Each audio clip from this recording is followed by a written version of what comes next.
पूरा 2025 हम बस यही चर्चा करते रह गए कि ये विनाश कब खत्म होगा, ये विध्वंस कब खत्म होगा। लेकिन देखिए ना कैसी विडंबना है कि 26 के पहले दिन में भी हम यही बात कर रहे हैं कि कहीं तबाही और बढ़ तो नहीं जाएगी, क्योंकि दिसंबर का जो अंत था वो ट्रेलर दिखा के गया है 2026 की शुरुआत के लिए। रूस ने दावा किया है कि पुतिन के पैलेस पर यूक्रेन ने ड्रोन से हमला किया। ट्रंप कह चुके हैं कि रूस यूक्रेन का युद्ध रोकना मेरे लिए सबसे मुश्किल साबित हो रहा है, और ऐसा दिख भी रहा है। जब लगा कि 4 साल से जारी ये जंग खत्म हो जाएगी, तब ये और भड़क गई। 2026 में इसका रूप सबसे ज्यादा विध्वंसक होने लगा। हालांकि यूक्रेन ने पुतिन के पैलेस पर हमले को प्रोपेगेंडा बताया, लेकिन रूस ने अब एक वीडियो जारी कर दिया और दावा ये किया जा रहा है कि ये वही ड्रोन हमले का वीडियो है। और दावा ये भी किया गया कि पुतिन के पैलेस के नॉर्थ गेट की तस्वीरें हैं। ये जो आप देख रहे हैं, क्योंकि ये रात की तस्वीरें हैं तो इसलिए आपको ये जो ग्रीन दिखाई दे रहा है, ये हमला जहां पर हुआ एग्जैक्टली उस पॉइंट की ये तस्वीरें हैं। ये देख रहे हैं, ड्रोन आके गिरा, फिर धुआं आपको दिखाई दे रहा है। रात के 2:14 की ये तस्वीर है, ड्रोन से जब हमला किया गया। नए साल के आगाज पर पुतिन ने भी ऐलान कर दिया कि ये जंग हम जीत कर ही दम लेंगे। रूस की जनता और सेना को भी उन्होंने संबोधित किया। पुतिन का न्यू ईयर रेजोल्यूशन क्या है, ये आप पुतिन से ही सुनिए। Вы взяли на себя ответственность сражаться за родную землю, за правду и справедливость. Миллионы людей по всей России, уверяю вас, вместе с вами в эту новогоднюю ночь. Думают о вас, сопереживают, надеются на вас. Мы едины в искренней, беззаветной, преданной любви к России. Поздравляю всех наших бойцов и командиров с наступающим Новым годом. Верим в вас и нашу победу.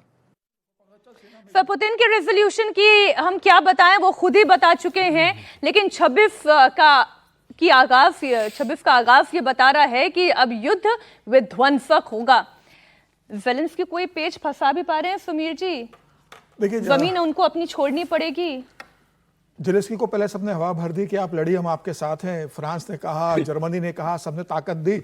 ज़ेलेंस्की लड़ बैठे और बाद में सबने बस उनको हिम्मत देते रहे, हथियार और पैसा किसी ने दिया नहीं। और अब ज़ेलेंस्की जब हथियार डालने की स्थिति में आए और अमेरिका की बातों में मतलब सहमत हो गए कि ठीक है, मैं अब समझौता कर लेता हूं, जो 26 सूत्रीय 28 सूत्रीय मांगे इसके ऊपर मैं विचार करता हूं, तो फिर यूरोप के देशों ने, फ्रांस ने, जर्मनी ने, ब्रिटेन ने कहा नहीं आपको डरने की जरूरत नहीं है। फिर कर देगी, हम आपके साथ हैं, हम आपको पैसा भी देंगे, हथियार भी देंगे, आप लड़िए।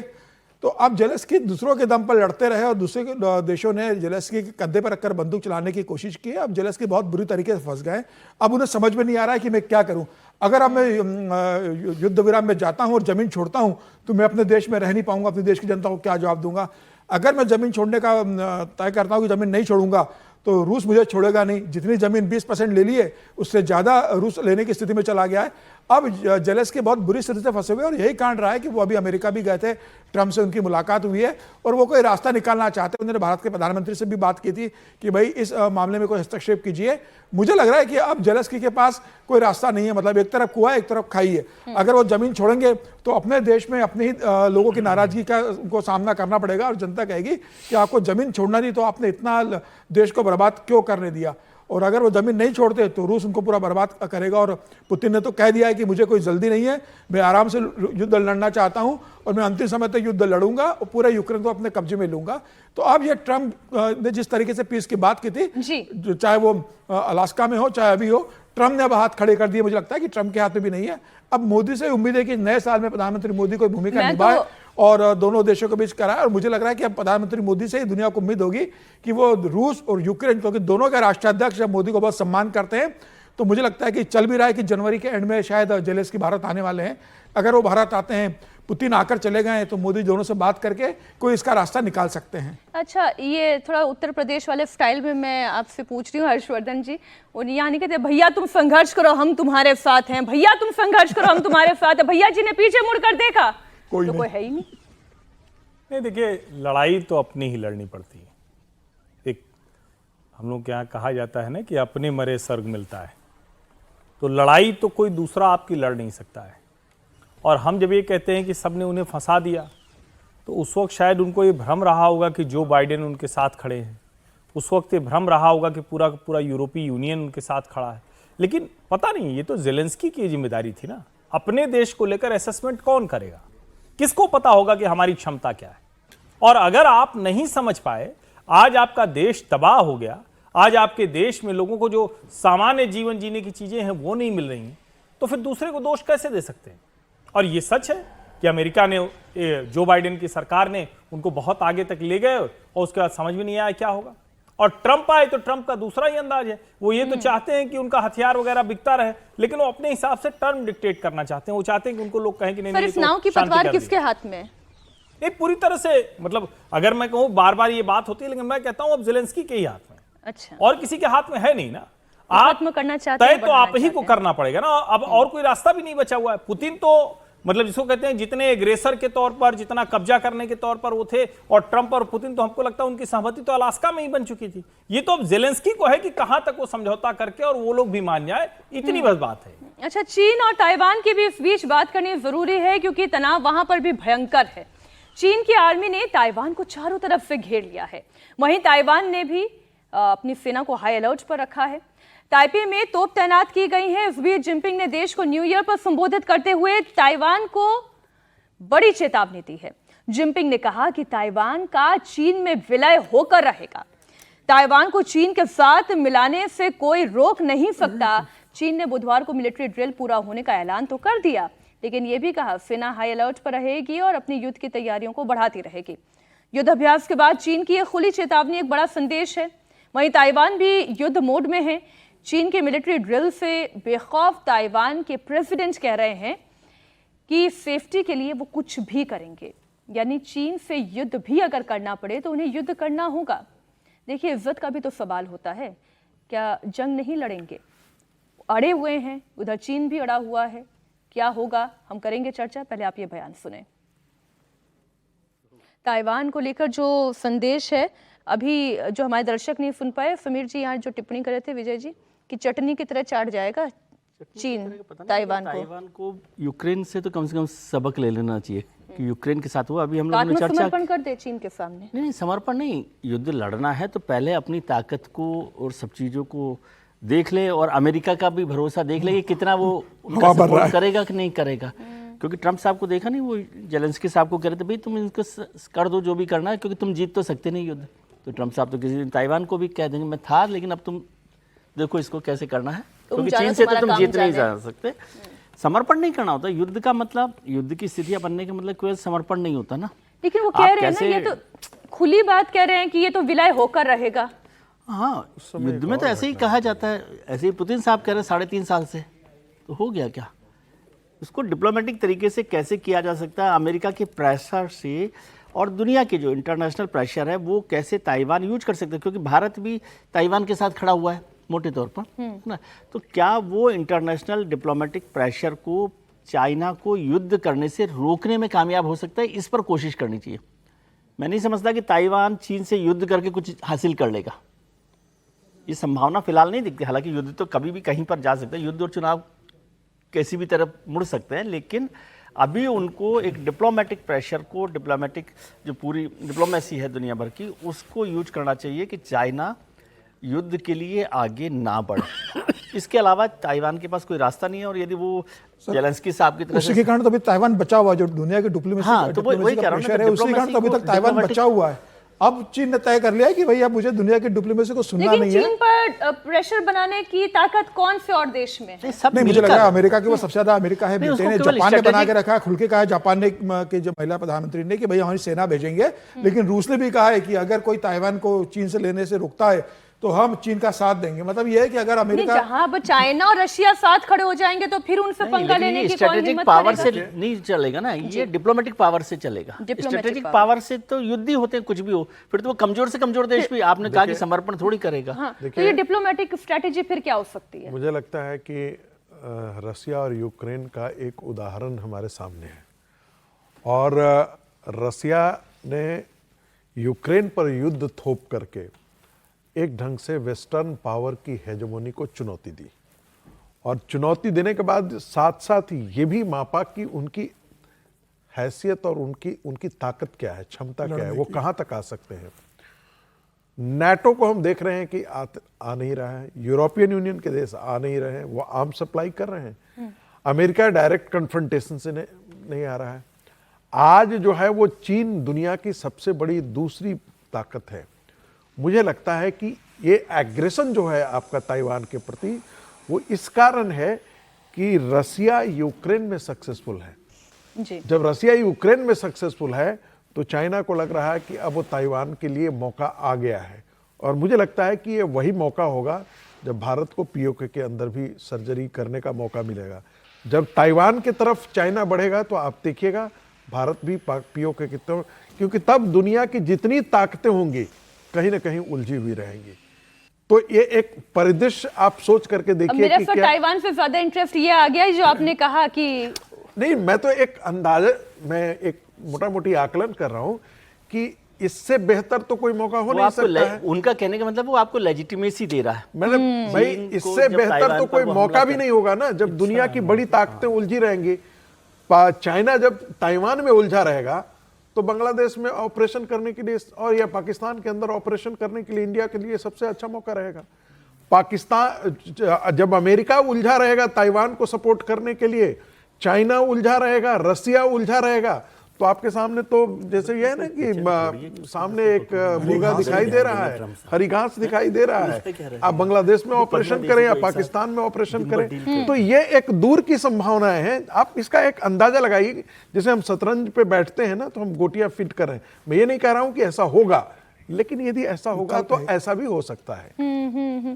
लेकिन ये बात बड़ी रूस और अच्छी लगी यूक्रेन मुझे। को हाँ। एक और समझना चाहिए। जैसे एक पक्ष उन्होंने रखा कि रूस ने बताया कि वेस्टर्न पावर को और वेस्ट को किस तरह से उन्होंने दरकिनार किया उस ताकत को, लेकिन इसका उलट पक्ष भी यह है कि रूस को भी समझ में आ गया कि इतना आसान नहीं है यूक्रेन जैसे देश को भी लड़ाई 3.5 साल युद्ध लड़ने का मतलब ये नहीं है कि कमजोर है वो, उन्होंने उसने अपने बताया कई सैनिक बल्कि खोए वेस्टर्न हैं। पूरा के पूरी ताकत कितनी बड़ी है कि छोटे से छोटे देश के साथ भी युद्ध करने के लिए आपको सब कुछ चीजों को समझना पड़ेगा।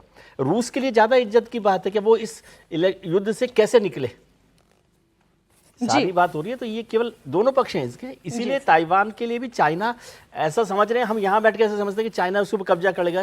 यदि आपको 3 साल पहले का याद हो तो सबको लग रहा था कि रूस ने जिस दिन हमला किया 12 घंटे में तो 15 दिन के अंदर 15 दिन में हाँ, खत्म कर काम देगा। निपट जाएगा। लेकिन वो आज ऐसा 4 नहीं। साल हो गए लगातार ये जंग लड़ते हुए। भाई वो ट्रम्प साहब वेनेजुएला पे तो कर नहीं पा रहे हैं वो रोज धमकी दे रहे हैं उनको। सर उन्हें नोबेल पीस प्राइज चाहिए ना, वो नहीं, पीस नोबेल के लिए पीस नहीं, चेष्टा कर रहे हैं। युद्ध के लिए आपको सारी, जैसे चुनाव में भी हम देखते हैं ना कि चुनाव लड़ रहे होते हैं तो लगता है कि ये पार्टी सबसे बड़ी ताकत के साथ आएगी, लेकिन वो सारी चीजों को नापने लगती है, मापने लगती है, उस सारी एक्सरसाइज को देखती है, और उसमें हम देखते हैं कि छोटे से छोटे लोग भी बड़े से बड़े दिग्गजों को हरा देते हैं। इंदिरा गांधी को हराते हैं ना राजनारायण, बिल्कुल राहुल गांधी को हराती हैं स्मृति ईरानी, लेकिन स्मृति ईरानी को ये- किशोर वो हराते हैं किशोरी लाल। तो इसलिए ये देखिए, समझना अब एक चीज तो बहुत तय है कि रसिया के लिए अब एक नैतिक जिम्मेदारी बन जाती है कि चाइना के साथ खड़े होना। जिस प्रकार से रसिया के साथ चाइना खड़ा हुआ, भारत तेल लेता रहा उनसे। और उस समय यदि चाइना वाकई यदि ताइवान पर करता है तो रसिया आकर के खड़ी हुई। रशिया वो तो एक फंसा हुआ है, वो कहाँ उनको नहीं। अपना घर में तो पहले ठीक करे। मैंने कहा कि ये मान लेते हैं कि एक संभावना ये बनती है कि जी सर। वो युद्ध रुक जाता है, तब रसिया भी साथ खड़ा हो जाएगा। और वैसी स्थिति में जो विश्व युद्ध का आप परिदृश्य देख रहे हैं, वो तो चाहेगा कि जो थिएटर है, वॉर थिएटर है, वो यूरोप से शिफ्ट करके एशिया की तरफ आए। यूरोपियन तो सारे वही चाहेंगे। अच्छा, एक शख्स जो है 2025 में काफी ट्रेंड में रहे थे, 2026 की शुरुआत में भी वो एक ट्रेंडिंग टॉपिक बन गए हैं। भारतीय मूल के ज़ोहरान ममदानी ने आज न्यूयॉर्क सिटी के मेयर के रूप में शपथ ली। उन्हें न्यूयॉर्क की अटॉर्नी जनरल लेटेशिया जेम्स ने पद और गोपनीयता की शपथ दिलाई। ममदानी कुरान पर हाथ रखकर शपथ ले रहे थे। अमेरिकी राजनीतिक इतिहास में ये एक अनोखा पल था, क्योंकि इससे पहले कभी भी किसी ने कुरान पर हाथ रखकर शपथ नहीं ली थी। कुरान के साथ शपथ लेने वाले ज़ोहरान ममदानी पहले मेयर हैं। इस शपथ ग्रहण समारोह के लिए ममदानी ने मैनहट्टन में बंद पड़े ऐतिहासिक सबवे स्टेशन सिटी हॉल को चुना। शपथ ग्रहण के साथ उन्होंने शहर की राजनीति में एक नया अध्याय शुरू किया। मेयर पद की शपथ लेने के बाद ममदानी ने कहा कि सचमुच मेरे जीवन का सबसे बड़ा सम्मान और सौभाग्य है। सौभाग्यदायिनी पल था ये हर्षवर्धन जी, कुरान पर हाथ रखकर अमेरिका में खड़े होकर डोनाल्ड ट्रंप की आंख में आंख मिलाकर कुरान पर हाथ रखकर शपथ ली है। देखिए बाकी सारी चीज़ें तो उनकी पॉलिटिकल ऑप्टिक्स है, और अगर वो मुसलमान हैं, कुरान पर हाथ रखकर शपथ ले रहे हैं, तो इसमें कोई ऐसी चौंकाने वाली बात नहीं, क्योंकि जिन लोगों ने उनको वोट दिया था वो जानते थे कि ये मुसलमान हैं, ये इजराइल विरोधी हैं, ये भारत विरोधी हैं, ये उस तरह की बातें करते हैं। लेकिन उसके बावजूद अगर लोगों ने वोट दिया तो मुझे लगता है कोई चिंता की बात नहीं। चिंता की बात दूसरी है। क्या? एक ये कि मुझे मतलब भारतीय अरविंद केजरीवाल वहां शपथ लेता हुआ दिखा, जो सारे वैसे काम कर रहा है जो लगता है कि जैसे सारे घर के बदल देंगे, एकदम चमत्कार कर देंगे, अलादीन का चिराग ऐसे से घिसेंगे, क्या हुक्म मेरे आका, और सब कुछ बदल जाएगा। जिस न्यूयॉर्क में लोगों के पास रिहाइश नहीं है, सामान्य जरूरत की चीजें नहीं है, लोगों की आमदनी घटती जा रही है, वहां किराए, मकान, रेंट सब बढ़ता जा रहा है, वहां अभी तक कोई सोल्यूशन नहीं दे पाए हैं, नंबर एक। दूसरा जो ज्यादा खतरनाक है, इन्होंने अभी एक जो अपना वकील चुना है वो एक एक्सट्रीमिस्ट है। यहाँ से कुरान जो है ना, एक्सट्रीमिस्ट बहुत बड़ा इशू नहीं है, क्योंकि वहां पर संविधान की शपथ नहीं लेते अमेरिका में। प्रेसिडेंट भी जो है ना बाइबल बाइबल की, पर हाथ रखकर करते, तो बाइबल पर रखें आप, यहाँ पर उस पर रखें। अमेरिकी राष्ट्रपति भवन में भी कुछ हमारे जो भारतीय लोग हैं उन्होंने गीता पर हाथ रखकर शपथ लिए, तो वहाँ पर वो बड़ा इशू नहीं है। लेकिन ये बड़ा इशू है कि वो किस तरह की पॉलिटिक्स कर रहे हैं। और न्यूयॉर्क में और दिल्ली में सर, भारत में तो नेम ऑन द कॉन्स्टिट्यूशन ही शपथ ली हाँ, जाती भारत है। में ली जा रही है। मैं कह रहा हूँ अमेरिका की बात कर रहा हूँ, तो हाँ, वहाँ पर संविधान की शपथ नहीं ली जा रही, तो इसलिए वो फर्क नहीं है। लेकिन जो अरविंद केजरीवाल का जिक्र किया, तो वो उस ऑप्टिक्स के सहारे ही चुनाव जीते हैं। जो न्यूयॉर्क में फ्री बस सर्विस को लेकर, फ्री फ्लैट्स को लेकर, गरीब को कैसे देना है, पैसा देना है, वो पूरा न्यूयॉर्क की शक्ल। और न्यूयॉर्क और दिल्ली में एक बड़ा फर्क यह है कि न्यूयॉर्क का मैनहट्टन देखेंगे और न्यूयॉर्क के जो सब अर्बन शहर है उनमें बहुत बड़ा फर्क है। दिल्ली में उतना फर्क नहीं है, यहाँ की कच्ची बस्तियाँ और वो, और दिल्ली जो लुटियंस जोन है उसमें उस तरह का बड़ा डिफरेंस नहीं है जो मैनहट्टन से लेकर और आप न्यूयॉर्क सर, अमेरिका की अर्बन पॉपुलेशन है, वेस्टर्नाइज्ड पॉपुलेशन है। ईरान में तो ऐसी ही तस्वीरें थी, लेकिन कैसे बदलता चला गया, कट्टरपंथी हो गया पूरा समाज। यहाँ तो अमेरिका में इतना आसान काम नहीं है कट्टरपंथी होना। वो हो सकता है कि जो जोहरान ममदानी है वही बदल जाए, क्योंकि अमेरिका की और खासतौर से न्यूयॉर्क की जो पॉपुलेशन है और वहाँ पर जितना मल्टीनेशनल पॉपुलेशन रहती है, उसमें किसी का भी कट्टरपंथी होकर चलना बहुत मुश्किल काम होगा। और अगर वो उस रास्ते पर जाएंगे तो न्यूयॉर्क उन्हें खारिज करेगा। इसलिए सभी को भारत की तस्वीर देखनी चाहिए, जो हमेशा संविधान की शपथ लेता है, चाहे कोई किसी भी धर्म से क्यों ना आता हो, बड़े पद पर जाता है तो सबसे पहले कॉन्स्टिट्यूशन के सामने सिर झुकाता है। अच्छा, बात हम पाकिस्तान की भी कर लेते हैं, जहां पर ना कॉन्स्टिट्यूशन का सी है ना डेमोक्रेसी का डी है, वहां पर बस अथॉरिटेरियन सरकार है। जी हाँ, बात पाकिस्तान की, और पाकिस्तान अब नीलाम हो जाएगा, पूरा का पूरा नीलाम हो जाएगा। शहबाज और मुनीर जब तक पूरा पाकिस्तान बेच नहीं देंगे तब तक वो चैन से नहीं बैठेंगे। अभी अभी उन्होंने एयरलाइंस बेची, मगर उनका पेट नहीं भरा। अब उनकी नजर पाकिस्तान की दूसरी संस्थाओं पर है। शहबाज सरकार अब पाकिस्तान के सरकारी बैंकों को बेचने का प्लान कर रही है। इतना ही नहीं, ऊर्जा कंपनियों को भी बेचने की तैयारी है। रियल एस्टेट, होटल, वो भी बेचे जाएंगे। शहबाज सरकार ने एजेंडा 5 के तहत इन्हें बेचने की तैयारी कर दी है। 2026 के अंत तक, यानी कि अभी हम जनवरी में हैं, जब तक दिसंबर 2026 में हम कहानी कुर्सी की में चर्चा कर रहे होंगे, पता नहीं 5 बड़े बड़े सेक्टर उनके बिक जाएंगे, निजी हाथों में चले जाएंगे। सुमीर जी, बिका हुआ ईमान और फिर बिका हुआ देश। निश्चित रूप से जिस तरीके से एयरलाइंस उन्होंने बेची और पाकिस्तान सेना ने भूमिका निभाई है कि भाई किसी एक को खड़ा करके जिस तरीके से उन्हें बिकवा दी है। पाकिस्तान की सेना जो सबसे बड़ा बिजनेस करती है पाकिस्तान के अंदर, वो भी किसी को खड़ा करके ये सब ऊर्जा सेक्टर और रियल इस्टेट और बाकी जो बेचना है वो सारा उनको बेच दिया जाएगा। और मुझे लग रहा है कि जो हालत है पाकिस्तान के, और दुनिया से अगर लोन लेना है, वर्ल्ड बैंक से लोन लेना है, IMF से लोन लेना है, तो उनकी शर्तें को आपको मानना पड़ेगा। तो जिस तरीके से पाकिस्तान में सरकार का दिवाला निकला हुआ है, वहाँ कंपनियां जिस तरीके से लॉस के अंदर चल रही है, तो अब सरकार चलाने के लिए पैसे नहीं है। मतलब अब तो ब्याज का पैसा भरने के लिए भी इनको कुछ बेचना पड़ेगा। इतना पैसा भी नहीं है कि कुछ कमा के ब्याज भर पाए। अब ब्याज का पैसा भरने के लिए पाकिस्तान को अपनी संपत्तियों को बेचना पड़ रहा है। ये बता रहा है कि पाकिस्तान की दुर्दशा और कितने बुरे दिन आ चुके हैं। सिर्फ ये 2026 की बात नहीं कि 5 कंपनियां बेच के पाकिस्तान कोई वापस अच्छी स्थिति में आ जाएगा। पाकिस्तान बर्बाद मुल्क है और लगातार जिस स्थिति में जा रहा है, इस बेचने के बाद भी पाकिस्तान के पास कुछ बचेगा नहीं। और आने वाले दिनों में हम देखेंगे कि पाकिस्तान के अंदर उनकी जितनी सार्वजनिक संपत्तियां हैं वो सारी बेची जाएंगी। अब ये देखते हैं वो कब तक ये चलते हैं, क्या सत्ता परिवर्तन वहां पर होता है। इमरान खान क्या बाहर निकल कर आते हैं, उस जमीन पर जिस तरीके से इमरान खान के समर्थन सड़क पर उतर रहे हैं, क्या वो एक आंदोलन बड़ा रूप लेता है, इमरान खान बाहर निकल कर आते हैं, या यह होता है और चुनाव तक क्या सरकार ये बनी रहती है।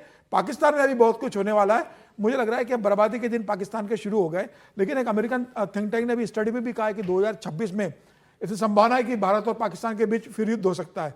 तो जिस देश के पास खाने के लिए रोटी नहीं है वो फिर भी युद्ध की तैयारी कर रहा है सब बेच के, तो ये पाकिस्तान की हालत को बयां कर रहा है।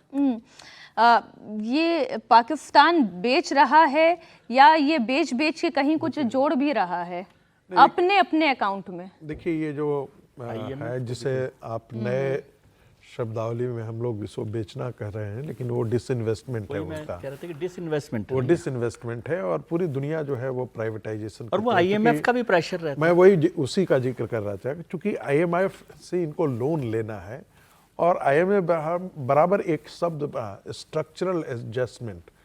तो आपको अपनी चीज़ों के अंदर आपको मौलिक तौर पर आपको परिवर्तन करना पड़ेगा, चाहे वो बैंकिंग सेक्टर हो, चाहे हमारे यहाँ भी ऐसा नहीं कि हमारे यहाँ नहीं हुआ, हमारे यहाँ भी हुआ है। तो पाकिस्तान भी उसी दिशा में जा रहा है। पाकिस्तान भी अपने जो सरकारी उपक्रम थे उसको डिसइन्वेस्ट कर रहा है कि भाई जो चीज़ें हमको नहीं चलानी है हम नहीं चलाएंगे, कोई जरूरत है। हम लोगों ने भी तो एयर इंडिया को डिसइन्वेस्ट किया ना, उन लोगों ने भी पाकिस्तान। वाजपेयी सरकार ने तो डिसइन्वेस्टमेंट मिनिस्ट्री बनाई अलग सी। अरुण सॉरी जो है होटल, आईटीसी होटल जो है, होटल्स को बेचने का काम डिसइन्वेस्ट करना। हमारा डिसइन्वेस्टमेंट पाकिस्तान के डिसइन्वेस्टमेंट में फर्क है। नहीं, बिल्कुल उससे मैं सहमत हो सकता हूँ कि उनके फर्क कैसे, लेकिन ये दर्शकों तक पहुंचना चाहिए, फर्क कैसे है भाई? नहीं, आप बोलिए ना सर। नहीं, फर्क इतना हो सकता है कि उनके यहाँ कंडीशन जिस प्रकार से आर्मी का दखल है, और आर्मी जो फौजी फाउंडेशन है वो उसका कहीं ना कहीं हर जगह शेयर आपको दिखाई दे रहा है। कट मनी क्या है कि वो शेयर स्टेक होल्डर हो रहा है, ऑफिशियल स्टेक होल्डर हो रहा है। हमारे यहाँ ऐसा नहीं है। हमारे यहाँ ओपन बिडिंग के अंदर जो है वो जो आ रहा है सो आ रहा है, वो लेकर उसके साथ में आ रहा है। नहीं, इसको एक लाइन में समझ लें। हमारे यहाँ कंपनियां सरकारी उनकी स्थिति खराब होती थी तो उसको सही रेट पर बेचकर निकलना डिसइन्वेस्टमेंट, जिससे करंट रिकरिंग जिसको हम कहते हैं वो खर्च न पड़े। उनके यहां देश की हालत खराब है, कंपनियां बर्बाद हैं, उनको जितना बेच पाएंगे उसके आधार पर कर्ज लेंगे।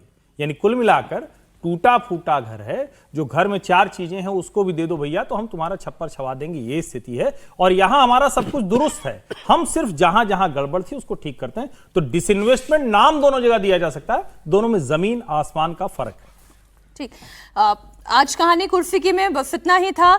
हम आगे भी चर्चा करेंगे क्योंकि बगावत की आग जो है उसमें ईरान जल रहा है। राजधर्म में पूरी डिटेल लेकर मैं लौटूंगी, आपके सामने होंगी ईरान की तस्वीरों के साथ। कहानी कुर्सी की में इतना ही। हर्षवर्धन जी, विजय जी, रागी जी, समीर जी, बहुत शुक्रिया हमारे साथ जुड़ने के लिए। एक छोटा सा ब्रेक। तस्वीर ईरान की, कैसे ईरान जल रहा है, कैसे जेनजी सड़क पर उतरा हुआ है। एक छोटे से ब्रेक के बाद राजधानी।